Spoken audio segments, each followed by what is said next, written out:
জাতীয় সংসদ নির্বাচনকে সামনে রেখে প্রার্থীদের প্রচারণায় জমজমট ঢাকা 13 আসনের বিভিন্ন এলাকা। ভোটারদের মন জয় দিয়েছেন নানা প্রতিশ্রুতি। মোহাম্মদপুরকে মাদক ও ছিনতাই মুক্ত করার প্রতিশ্রুতি প্রার্থীদের। সকালে রাজধানীর মোহাম্মদপুরে কাদেরিয়া তাইয়েবিয়া আলিয়া মাদ্রাসায় ডেন্টাল ক্যাম্প ভিজিট করেন ববি হাজ্জাজ। রাজধানীর লালমাটিয়া এলাকায় নির্বাচনী প্রচারণা করেন ইনসানিয়াত বিপ্লবের ফাতেমা আক্তার মুনিয়া।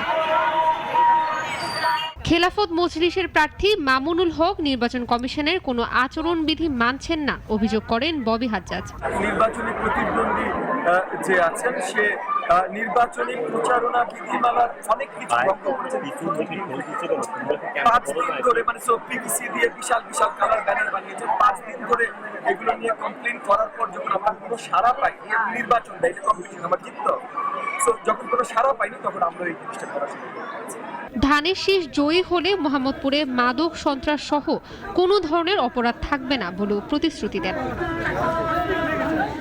ইনসানিয়াত বিপ্লবের ফাতেমা আক্তার মুনিয়া বলেন, তিনি জয়ী হলে জনগণের অধিকার আদায় সহ মানবিক ও মানবতার রাজনীতি কায়েম করবেন।